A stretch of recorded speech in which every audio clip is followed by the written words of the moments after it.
Are we on? Let's see. We seem to be. I've just got to get some more things set up. Which I should have done. How loud's this? Can't even hear that in my head. Sorry, we will be with you in 1 second. We are having technical difficulties. Well, I guess because I can't hear that music, I will turn it off.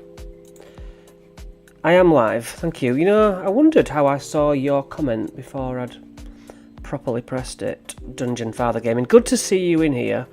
Can you hear that music? Because I cannot. Please let me know. I wonder if I've got this turned down. Anyway, this is the usual clunky start to the sessions. I'm going to stop that music because I cannot hear it and it bugs me. Maybe if I plug it into the Blue Yeti, this... God. Oh! Hello. There it is. Right. Dungeon Father Gaming. Yes, we have one person and that makes it worth doing. Right. We're live and we're looking at...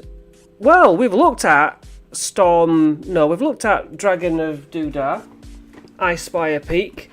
I mean, this is going back, isn't it? The whole game coming out, but yes, it's because you guys, through your contributions to previous lives when I was doing that set, I reinvested the pennies into this, and I said, well, look at this one day, and that day is Among Us. So, yeah, I don't know if you've ever run it. I'm going to be switching between looking at the module on my screen and the comments. So, I'm sorry if you, Dungeon Father Gaming, or anybody else comments, and it takes me a time to see it. I just have to keep flicking back. Well, yeah, so this goes... Oh, it probably tells us that it goes from level 7, I seem to feel like. 7th level, they're likely to be 7th level. That's beeping at me, we don't need that. Yeah, so it's an extension, which I think is pretty cool, and I would like more of these. Like if Borderlands got some extra things, or anything really, but it's just a cool idea. So, yeah, we're going to wander through this on the Sunday. And see if it's good. I mean, I've heard it's good, that's why I got it. So they're likely 7th level. Fine, pretty decent, pretty meaty. I think the two joined onto this in this series, Sleeping Dragon's Wake and Divine Contention, take you over 10th level, I believe. So we don't need to worry about the books. And all these hyperlinks have been linked to the newer version of D&D now. So, you know, even though it's old, they go to the new stuff. Using sidekicks, because not everybody has multiple players to play with. I ran Dragons of Icespire Peak with my son only. I gave him a sidekick, a wizard, and yeah, it really helped out. But then again, he was really high level anyway, and he wanted to feel the power of walking through something and being the strongest, and I did nearly kill him twice. But yeah, even just one player with another sidekick, he got through it really well. Yeah, pretty cool. Right, let's have a look. Adjusting encounters, that's something we do all the time. Yeah, it takes place in the Sword Coast, we know that. Does it have the actual... So, Leilon is this new place down the bottom of the Sword Coast map. I have never heard of it until I opened up this module. And then we've got, the Sword Coast. We know about the High Road. Crypt Garden Forest isn't something I've heard. Ah, right. It's the lair of a stupidly named, as they all are, green dragon. Claugiliamata. That's my first go of it. Nicknamed Old Gnawbone. Found in these woods. Found in these woods. What's it called? Crypt Garden Forest. So have they added that? Crypt. Can't see that. Okay. Double check. I can't see that. This is pronounced Leylon. I looked it up. I would have called it Leylon, but anyway, Leylon, yes. Mirror of Dead Men. These are all places we've heard of before. I guess that's just a recap of what's in the Sword Coast and what you supposedly played before. Quick check for comments. Oh, we're good. Adventure background. Right. The settlers of Leylon bend their backs to the task of creating a defensible settlement in the wilds of Sword Coast. Yeah, it is a bit out in the open.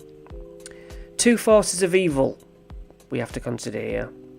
The first, the Cult of Talos, God of Storms, which was included the Temple of Storms section, where they go to... in fact, it comes up a few times in the original starter set, Essentials Kit module. So we are already aware of the Cult of Talos, God of Storms. But this one is led by a priestess.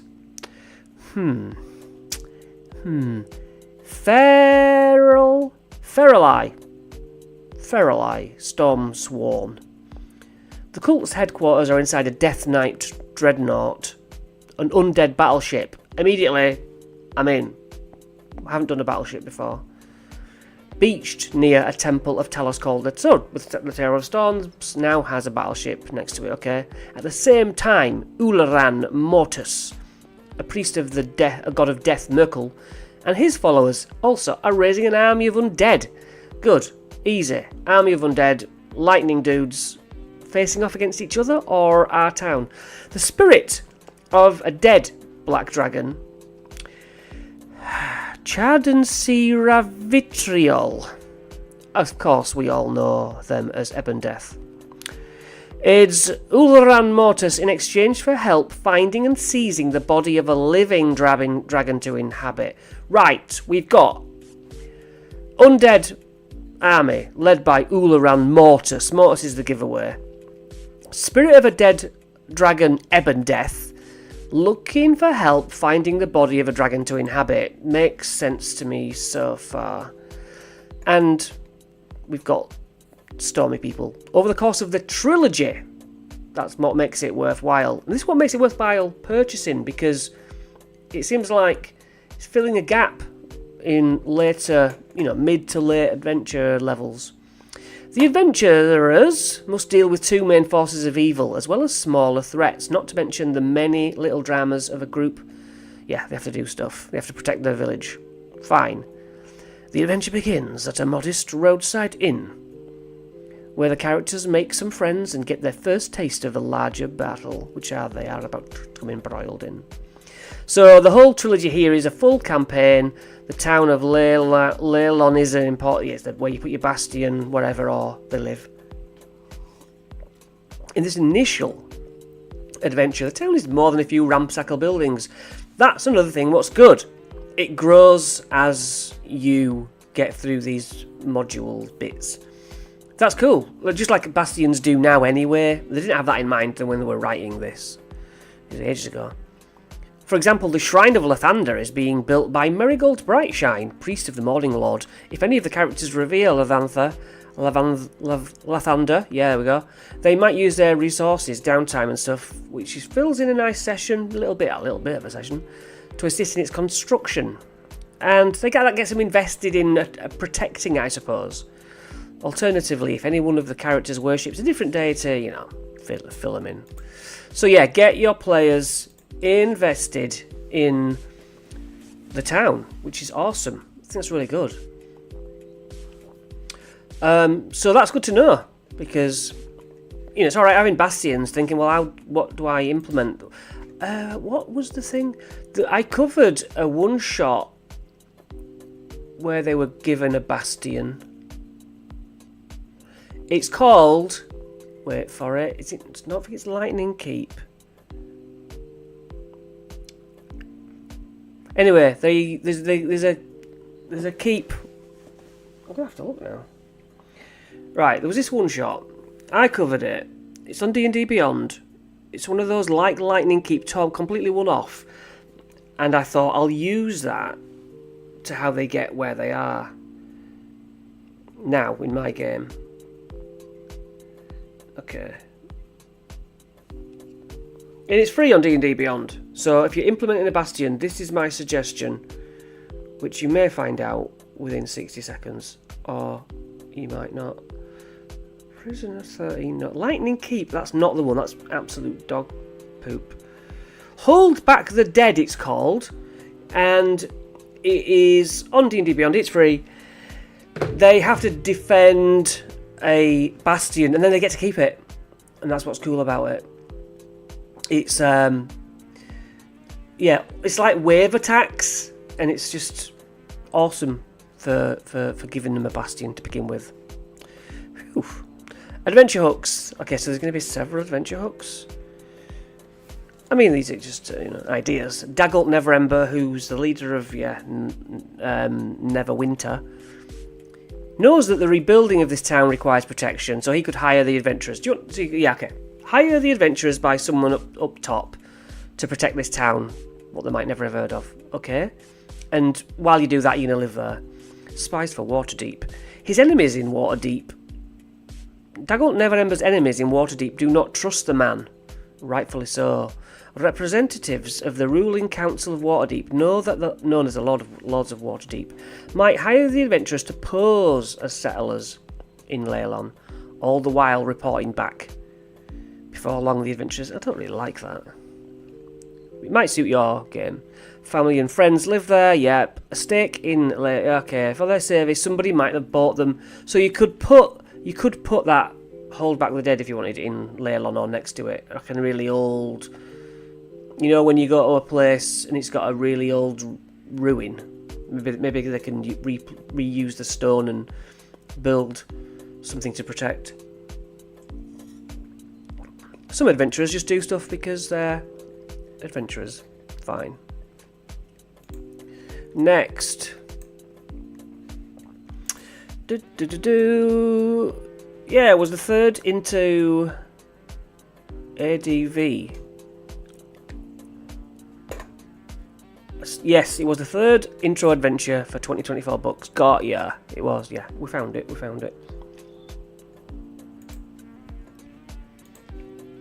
Right, we're going to learn about this village. It's a mining town, it used to be, that sold copper, nickel and stuff to Waterdeep. So it was pretty prominent then. It was quite important.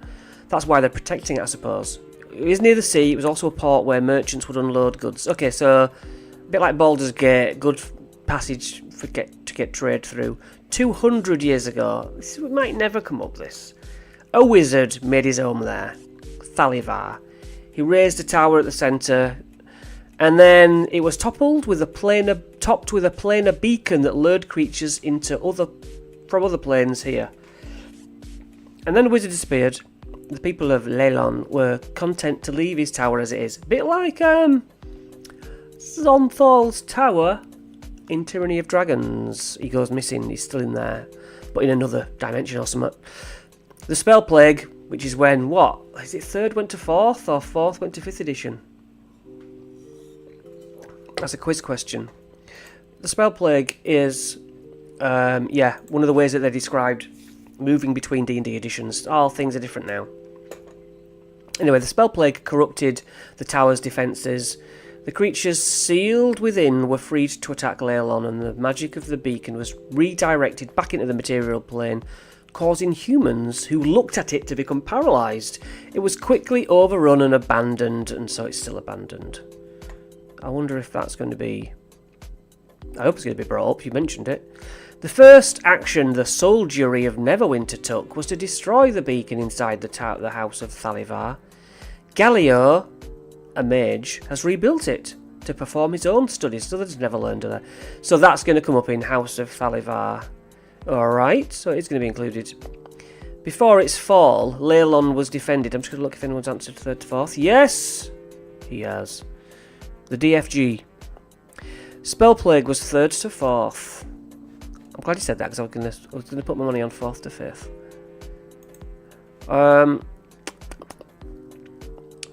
Before its fall, Leylon was defended by a loosely organised group of adventurers called the Swords of Leylon. When the House of Thalivar released its monsters, the swords fought to cover the escape of the townsfolk. They died, becoming ghosts bound to the ruins. All on board with that. They now watch the rebuilding of the town with caution, hoping that the reconstructed tower does not bring similar disaster. Yeah, ghosts in D&D, they're very much a sentient, stood there telling you off when you're doing things wrong, aren't they? Not like the wishy-washy things we have in the material now, real world. When the characters first arrived at the town, show them the map, and after securing it during the quest, a normal day in Leylon. Okay, players, I am the Dungeon Master. Everyone shut up. Leylon is a ruined town encircled by an earthen rampart. To the southwest, new settlers attempt to build docks for barges made to cross the marsh and meet merchants' ship. Jesus. Can somebody else be DM? And meet merchants' ships in the sea. Outside of town, a settler's camp nestles under the trees alongside the high road. At the centre of this town, the House of Thalivar, a wizard's tower, rises like a beacon, 4 times higher, the height, even, or ever, of every other building. The town lies in ruin, but the settlers from Neverwinter work quickly, clearing and reconstructing. Yeah, so you throw that out, and you say, look, there's this town, and it's got like a really tall tower, not much else, and it used to be important, but isn't really now, and we need you to protect it, or whatever the quest is. And I'll show you a map in a minute. Some of the locations do not exist at the start of this adventure. Nice.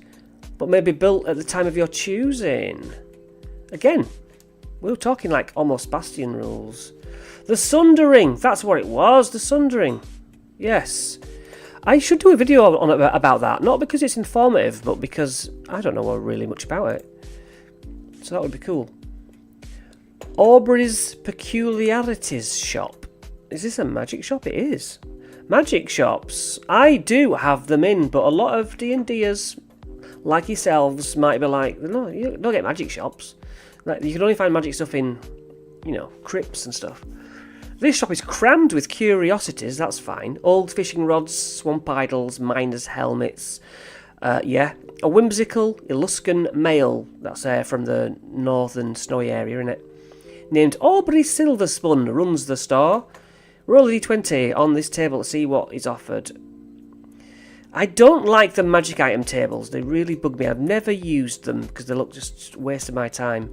Random trinkets are usually alright. Just a D100 straight up table. Which we might have if I click this link. Yeah, we do. Right. Who's gonna roll me D100 please? Can I have some rolls of D100s if you can grab some dice? Otherwise I'll do it myself.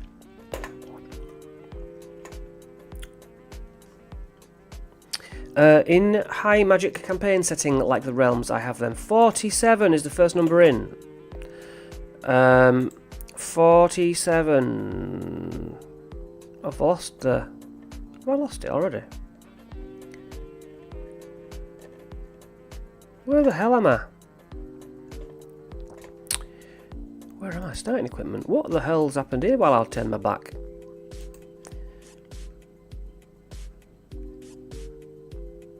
Why are we in basic rules now? This hyperlink's broken. Right. Let's start again. Christ almighty. Right. Did you know this were live? If you didn't, you probably now realise. The adventure begins. We're doing it. We did that.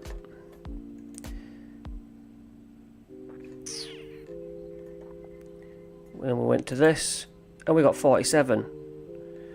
47, what he has in his shop is a metal can that has no openings, but sounds as if it is filled with liquid, sand, spiders, or broken glass, your choice, or whatever. That's good. I like that.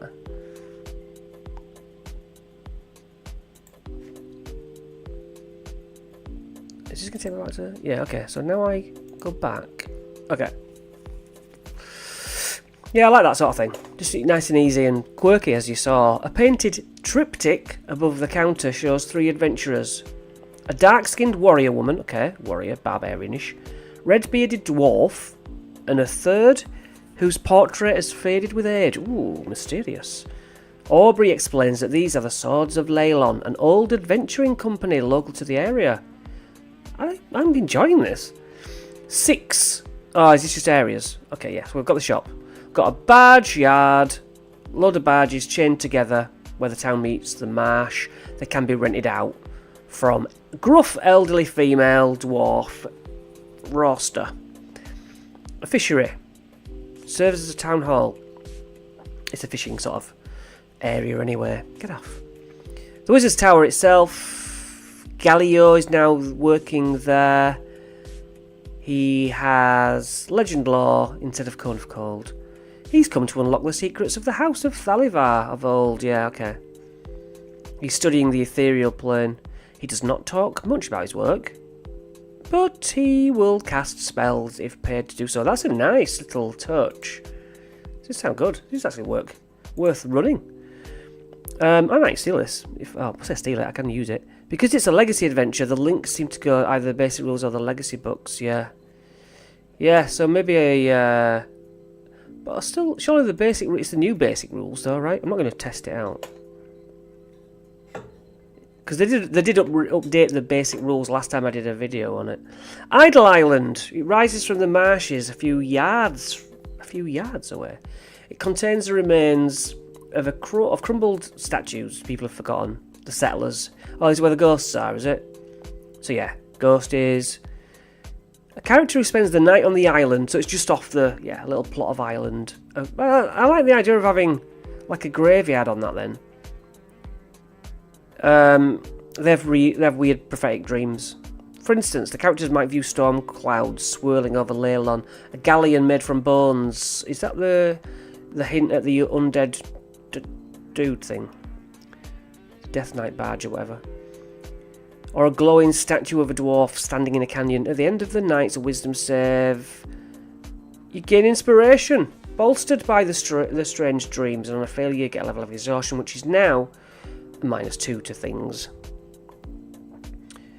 What's going on? All little notifications. Shrine of Lathander. Yeah, okay. You have to put the shrine here and there where your clerics and the like can worship things. Settler camp. Circled wagons, tents. Are these Vistani? Circled wagons, tents, cook fires, and supply crates sprawl through a settler's camp. Okay. The councillors. So these are the people who live here. All right, because it's not yet a built-up town. They live in little wagons, which I also think is pretty cool. So some NPCs. Griselda, a female dwarf overseeing construction. They call her behind her back the Growler. Sergeant Has, male Damaran. Right, what the hell's a Damaran? I kind of have heard of it. Guys, what's a Damaran? Can you look it up for me? Oh, knowledgeable ones.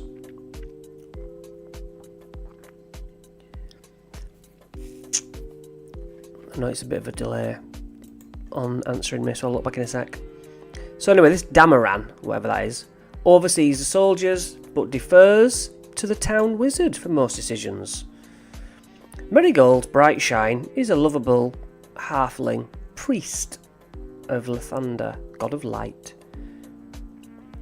Valde, Lord Neverember, gave this half-elf female the job of overseeing the fishing.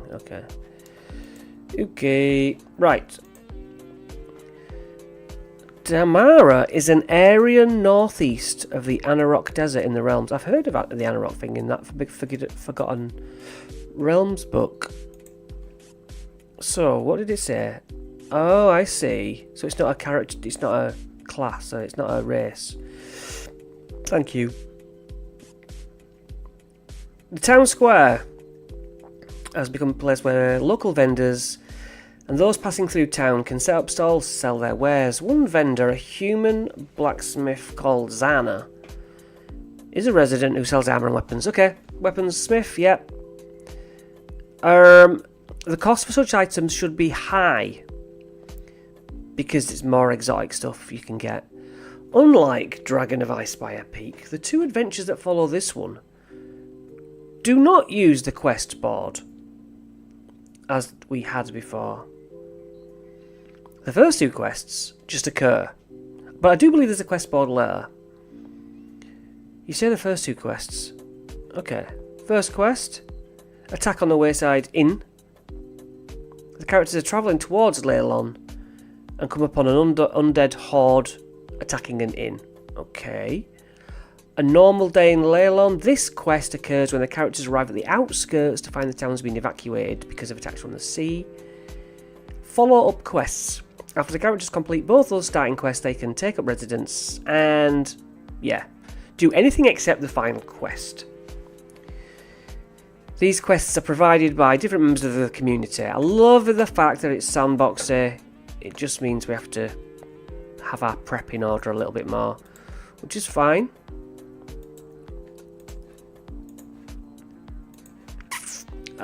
So, aid from Phandalin. The town council asks the characters to accompany a gnome to Phandalin to sell her goats. Foul weather. This quest is triggered when the town notice that an otherwise fair day, a terrible storm, directly above the Wayside Inn. The House of Thalivar quest. On a random evening, the party encounters soldiers fleeing from the House of Thalivar in fear. That's the tower. The soldiers are too afraid to return, asking the party to check it out on the well-being of that wizard. Missing patrol quest. One of the residents, Breltora, notes that one of the patrols into the Mere of Dead Men, which is a undead swamp sort of thing, where Castle Neratar is late to return. Although the commander is not concerned, the party can go look for a missing patrol. Thundercliffs, the final quest, which unlocks later, takes place at Thundercliffs. There is no trigger or quest for this, or giver for this, or no trigger or giver for this quest. Yeah, so it just opens up. Leveling up. We don't need to know about that. Notes on the quest board. As this adventure opens, the town of Leylon doesn't have a quest board because the infrastructure is not in place. Oh. Instead, you can use the town council to introduce potential quests to the characters. Many of the quests in this adventure happen at the spur of the moment, so rather than having the characters learn about the needs of the town on a board, one of the three members of the town council will approach the characters directly. This is good. I could actually run this at where my characters are now. Unfortunately though, I'm sending them through the 9 hells because I bought this awesome book, which, let me see if you can see. Chains of Asmodeus. Literally, adventure levels 11 to 20 through every layer of hell. How awesome. The Mere of Dead Men. Isn't that where the twin black dragons live? It is. Yes, correct. Wait for it. Vorag Hamanathar is the one I remember. Can't remember the other. Okay, are we onto the first sort of quest? As they pass, yeah, okay, to the wind. This is the undead thing against an inn. Let's look at the map. Pretty basic. On the outside, entrance, common room, kitchen, smithy stable. So, yeah. Just a pub. Guest rooms above. I feel like I've seen this. Maybe it's not exact. Yeah. Fair enough. Okay. Right. So this happens just out of getting into the level, getting into the game. It sort of says it's suitable for 7th and 8th level. Whatever. Everything's suitable for pulling the punches and making it harder. It doesn't matter, does it? So this is one of the successful pubs many have tried. The current owner of the inn, Martisha, a striking half-elf, whose pleasing features contrast with her tough demeanour. The bartender is Bax, a human with a scarred face and crooked smile. He started working 6 months ago for Martisha. Quickly proved himself. The cook is Kurag, a half-orc. Why are half-orcs always the cooks? It sticks in my mind. Kura is famous for her incredibly tasty stews and meat pies. Right, so this is odd-shaped building sitting at the end. This is this pub. 2 entrances into the building are apparent, a smaller one at the north corner and a larger one suitable for beasts of burdens into like the stables area. Right now both sets of doors are under attack by humanoid figures and they're starting to crack. Monsters, comprised of 1 zombie per character and 1 wraith every 2 rounds, excluding sidekicks, okay. The zombies are only attacking the building. The wraiths come out of the darkness as the party approaches. So zombies building, wraiths, PCs. They each bear the brand on their forehead in the shape of the skull. The death god of Merkel, if they need to learn about it. The people have barred the doors on the inside, hoping zombies would be unable to breach the doors. Occupants of the inn can help out by firing out of the windows and such. That's good. Half-orc cooks, fans of Skyrim, yeah. Maybe it's as simple as that, yeah. It's fine, I don't have a problem with it. Assuming the adventurers defeat this threat, Martisha is thankful but not brilliantly in her praise. You can have food, but not drink or lodging. God, okay.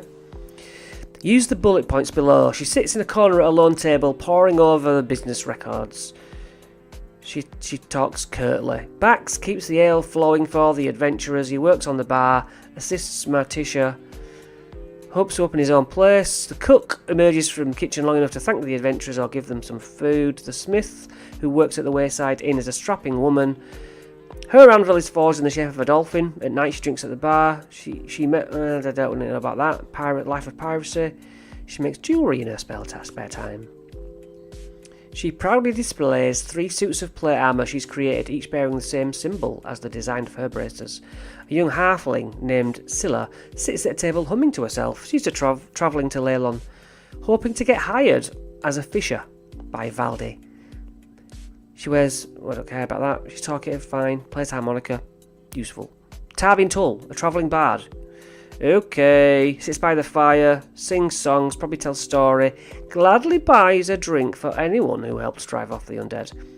And you can populate it as you know you can. Some of the workers are members of the Cult of Talos. Be careful who you talk to.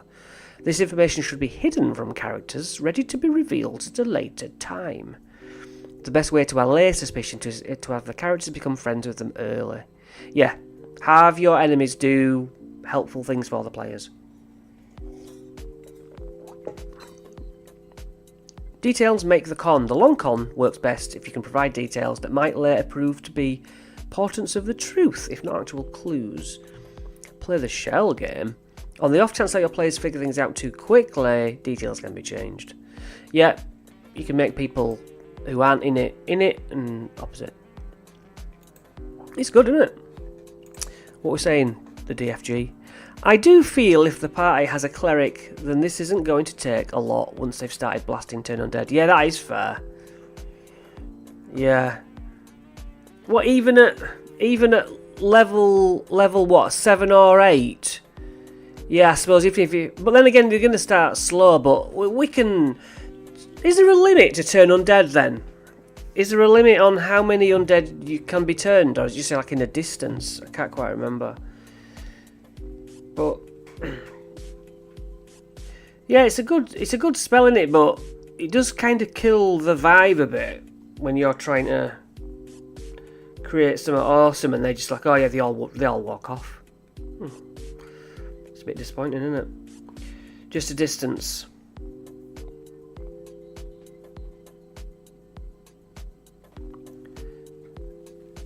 Yeah. So that's, yeah, I suppose that does, like, I can't say that, I'm going to swear, but we on your chips a bit. So the next thing is when they actually get to the town, roughly 50 people standing in a clearing just off the high road, where the forest to the northeast and the swampland to the southwest give way to grassland. Loads of crop fields and stuff. People mill about in panic, some shaking fear, shouting in anger. There's an enraged dwarf waving her arms. Tries to get those around her to listen. A bored-looking human in a chain shirt and shield. Who is this? This is Griselda, called the Growler. She was hired to oversee rebuilding. Okay, I like this map. I like it because I can understand it for a start. It's a nice angle to understand, sort of in a 3D manner, the way that the roads are laid out and stuff. I like that. And it's not overly complex. A little settlers camp down here, a fishery on the docks. Okay, now the idle island makes sense. Yeah, real nice. And I would love to have that physical map to hang from my shelf behind me, my head. So, and if level 5 plus damages them as well, oh, does it? Turn undead.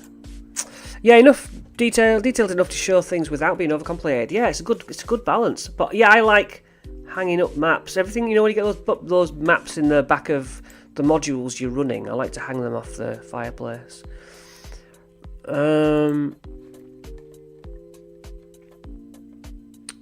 Right, is this important? Let's see. So Sergeant has a guard who protects people. He's a coward and lazy. Okay, so the security dude is lazy. Two other people of note here, Marigold and Valde.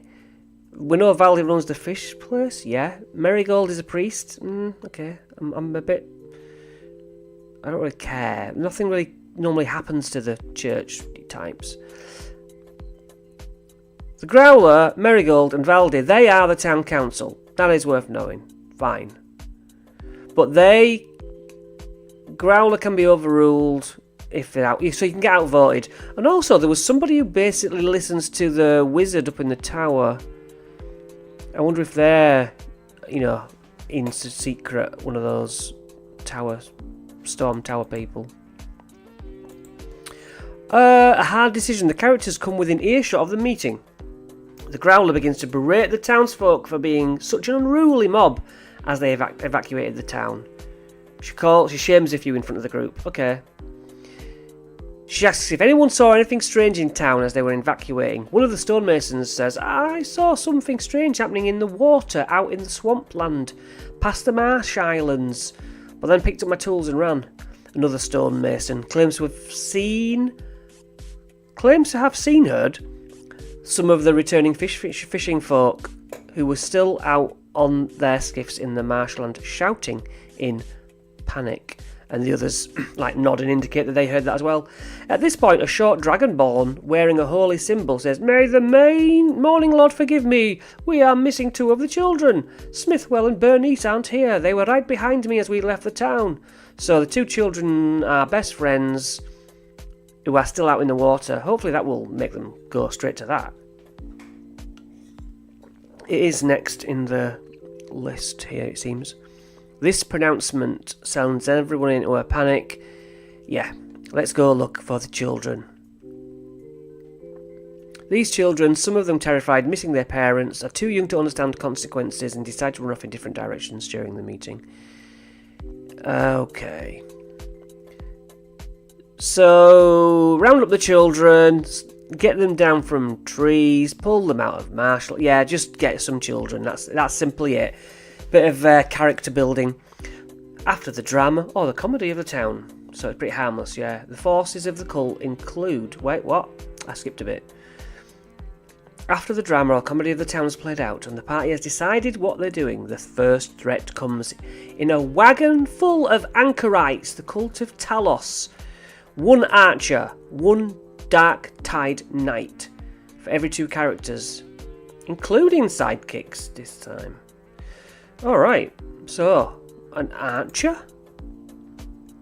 An archer has its own stat block?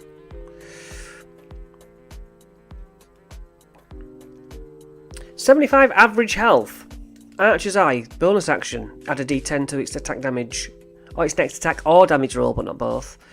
So 2 attacks, well, longbow you would hope. +6, 8 piercing, +6 X piercing. Short sword if in close combat. So that's 80, that's 120 full health, because I do full. What is this? Princess of the Apocalypse this is from. A Dark Tide Knight, AC 13, not fantastic. The knight is magically bound to a beast with an innate swimming speed. It deals sneak attack, deals extra 7 average damage. If it has advantage, you don't sneak attack. 2 short sword attacks, a lance attack, an uncanny dodge, which halves damage against it. And that's all the other. Oh no, 1. It says 1 and 1. Is that it? Alright. But yeah, every character gets one of those. Okay, that could be good. Not crazy, but you know, enough to say commoners run and hide, we'll take care of this. The steeds, strange knights bearing a symbol with 3 lightning bolts. Striking, ride, bolt striking. Ride horses made of water. Lovely, lovely. Accompanied by a wagon full of archers. That is good. As the cult attacks, the citizens scatter. The acolytes of Lathander shepherd the children to safety. It should be noted that Saint Yoram flees faster than anyone. I wonder if they knew this was going to happen. They're on the inside.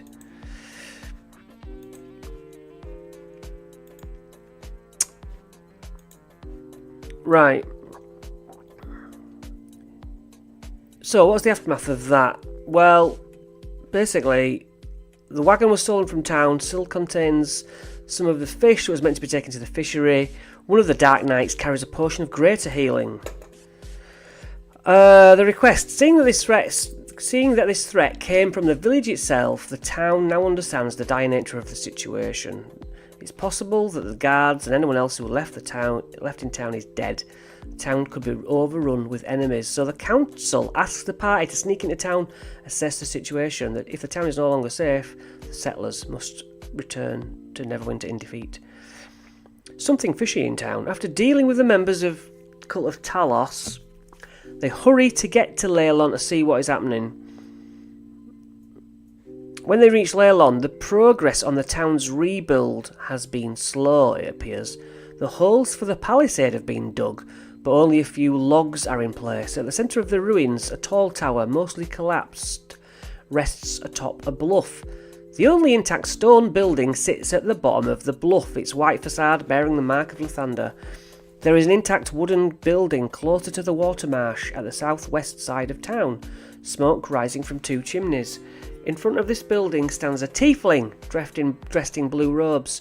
She raises her hand to the sky, the dark clouds appear in response. Before the tiefling at the end of the swampy water stands a small number of humans, great axes raised in the air, who chant in response to her. This is the next battle. So in the previous scene we were introduced to 2 children. That is a good way to get them involved. If you want to add drama and motivation, place the children out in the open and they need to be brought to safety. Okay, so threaten the children, that's what you're saying. So, good to have a tiefling in here. Yoram, yeah, runs faster as he's a coward, yeah. I mean, that's a good little clue. Maybe he's just got a right to be scared, you know. Okay, this tiefling stands in front of the fishery. He's a Kraken priest called Nixosius, I think. And before her in the water is 1 berserker per character. They are trying to perform a ritual to summon water creatures to destroy the town. Water creatures are like that.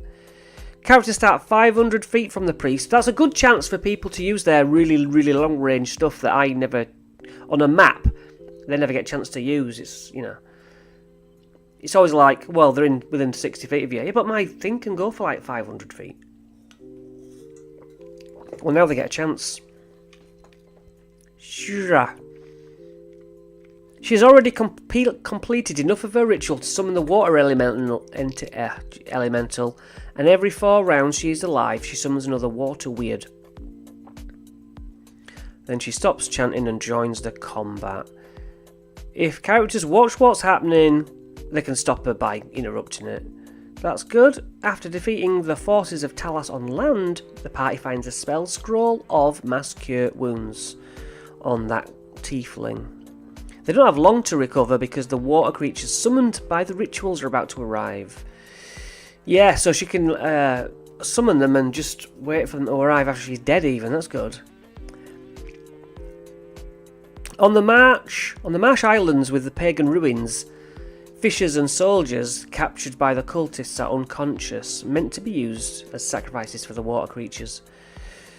Based on the number of rounds, blah blah blah. Yeah, so you might have more and more monsters. That's up to you. The watery marshland bubbles and royals, lightning flashes in the skies, several humanoid forms lying on the marsh islands 60 feet from the shore. The waist-high water between the shore and the islands suddenly erupts as large watery forms emerge. Tactics. Ooh.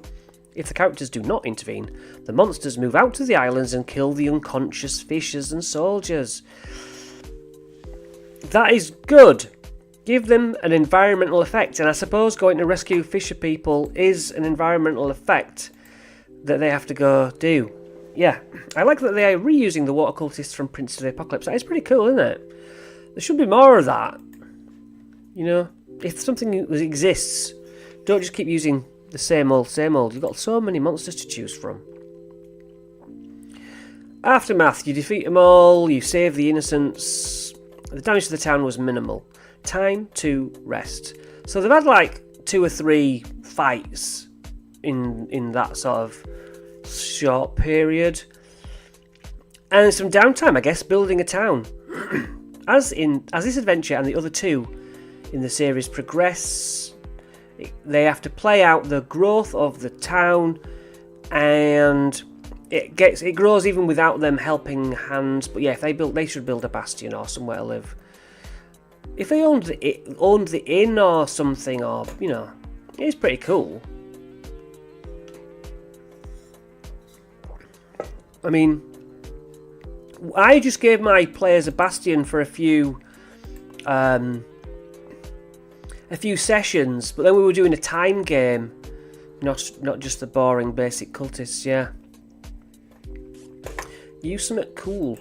So yeah, I gave them a bastion, and then not too long after, I changed the timeline. We were doing a time thing, and so I was like, well, in this reality, you never had a keep. You've never left this little village. Bit of a rug pull. I got away with it though. Aid from Phandalin is balanced for characters of 8th level.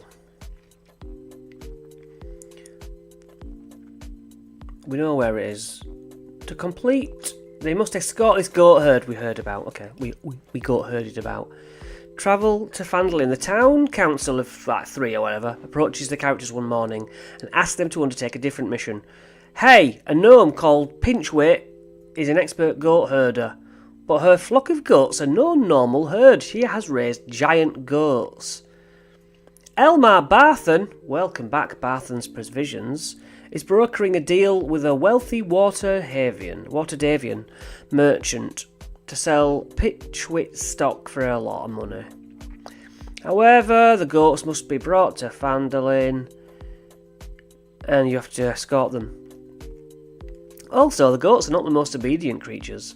On the way, wyverns fly above, scaring the goats. The goats go into a panic. The goats bolt. You have to do some animal handling. You herd goats. Fine. That's fun. Well, it's different, so it's refreshing, you know. What we've got here. If you go the inn route, use Curran's Guide to Tavern Keeping. Used it in Dragon Heist, and the players loved it. I need to screenshot that, or I'll forget it. Curran's Guide to Tavern Keeping. Thanks. Thank you.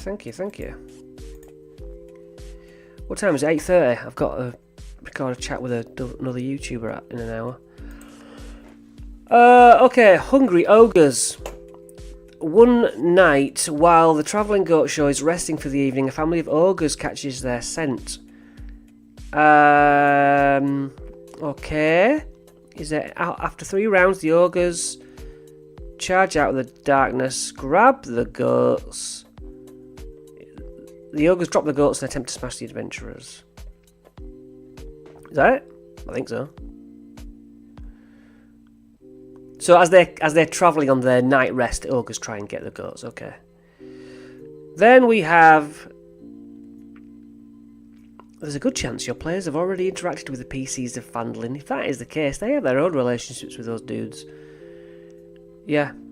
When they arrive in Phandalin, Pitchwit scurries off to Barthen's provisions to sort out his deal. As the characters go about the business of procuring and securing the wagons, horses, and the supplies needed back in Leilon, they might learn about secrets, some spies who have recently arrived in Phandalin, some working for the cult of Talos, and others employed by the undeady dude, Ulran. Stonehill Inn, you should know that, the pub of Phandalin, or one of the pubs. Toblin looks up as the door opens.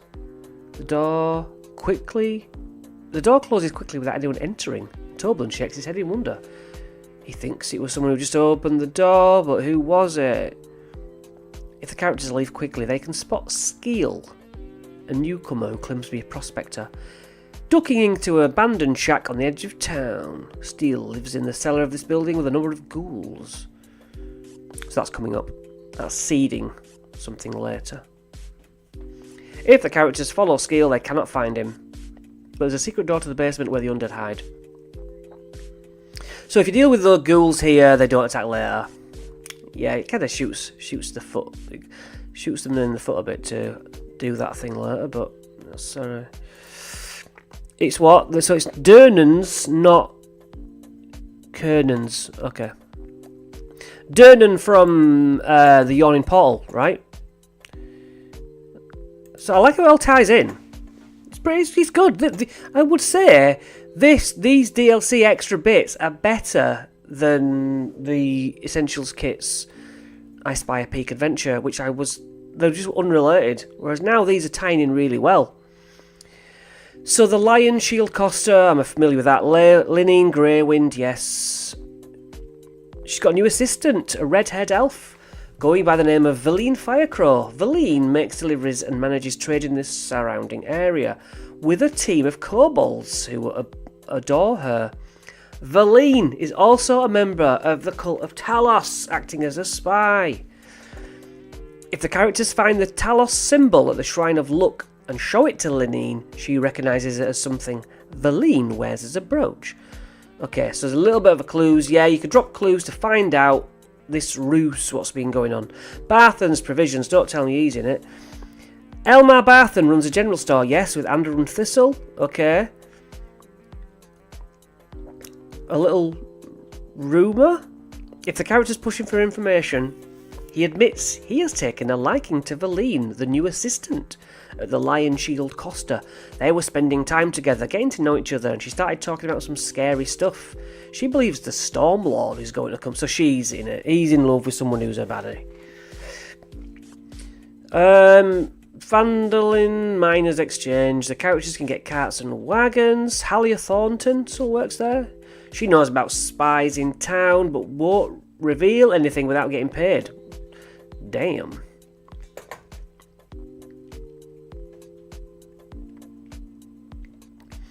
Shrine of Luck. You were asked by Leilon Council to pick up 10 vials of holy water at the shrine. When they arrive, the place has been ransacked, no sign of anyone. But there's a silver pin displaying 3 parallel lightning bolts, showing them that they should indicate to them the worshippers of Talos are in town. The Townmaster's Hall. Nearly there. The stone building has a wooden roof and a bell tower in the back. Harbin Wester, the Townmaster. Is he still totally fearful? If the characters ask, he confides in them. No, he won't be anymore because we defeated the dragon in the end of the other box set. Winds have come out of nowhere, damaged buildings, and 3 people have been struck by lightning. Some people have gone missing over the last week. No one can say for sure, but because the people who may be missing are visitors or travellers with no ties to Phandalin, it's possible that they simply left town, but some of them seem to indicate that they were going to be around longer. We have got a little bit of a new map backlot in town. There's not much to it. When the characters are packing up to take the supplies back to Leilon at the end of their visit, the spies independently decide that they are too big, so they attack the party because they're too much of a threat. Use the backlot map to run the encounter. Okay, storms descend. Male vampire spawn and 2 ghouls, plus a ghoul per character. Argus wears heavy clothes to protect himself. At the same time, Valine and 2 cobalt dragon shields approach from the other direction. Combat begins. 2 evil groups recognise each other and also attack one another when appropriate. It's a 3-way battle. Kinda, almost. Vampire Spawn, is this the newer? Oh, it says, but it does say, it did say legacy rules, so. Okay. Not as good. I would change up the vampires. Myself. The elf sounds like Veline Harple from Frostmaiden. I'm talking about Frostmaiden to someone in about an hour's time. She had undead kobolds. Alright, I didn't remember that bit. I must have skipped over that bit.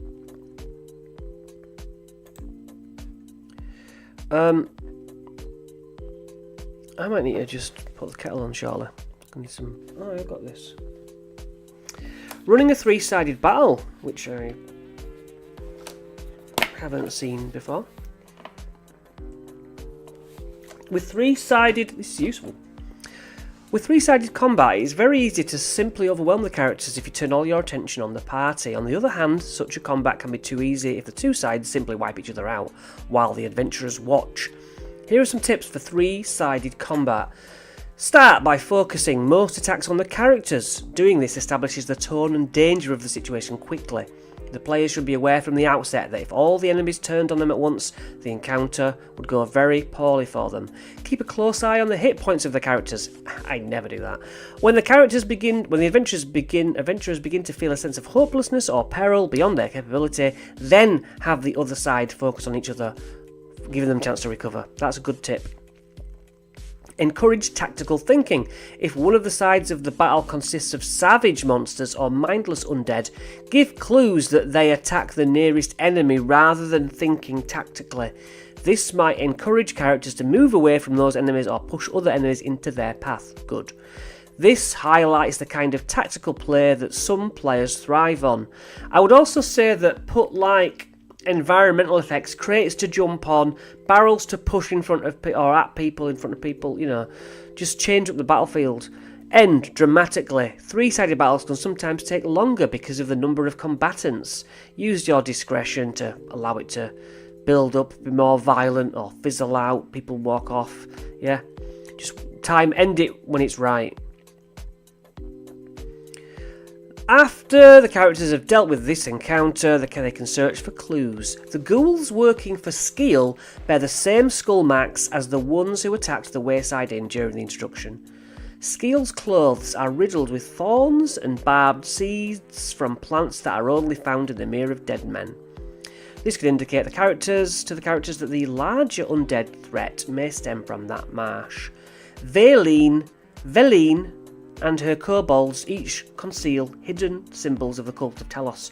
She also carries a case containing a pair of lenses and a note that says the lenses show the secrets of the map. If the lenses are used to view the map found in the basement at the Wayside Inn, it reveals secret writing that points out various other locations the cult of Talos have. With the Thunder Cliffs, which is the last piece of the puzzle, remember, circled as the central hub of activity. Wow! I feel like we've got another 2 sections. We might bring this to a close and continue this next week. House of Falivar, Missing Patrol, Thundercliffs. You know what, guys? I think we might have to continue later. Or we can do it a bit more. No wonder this is well written. It's Sean Merwin. Oh, yeah, I know him. Will Doyle and James Introcaso. Yeah, okay. Yeah, a bit too much to rush through. Well, you know. Any viewers got any questions to ask about this or anything else while I am here and have a chance to drink my water?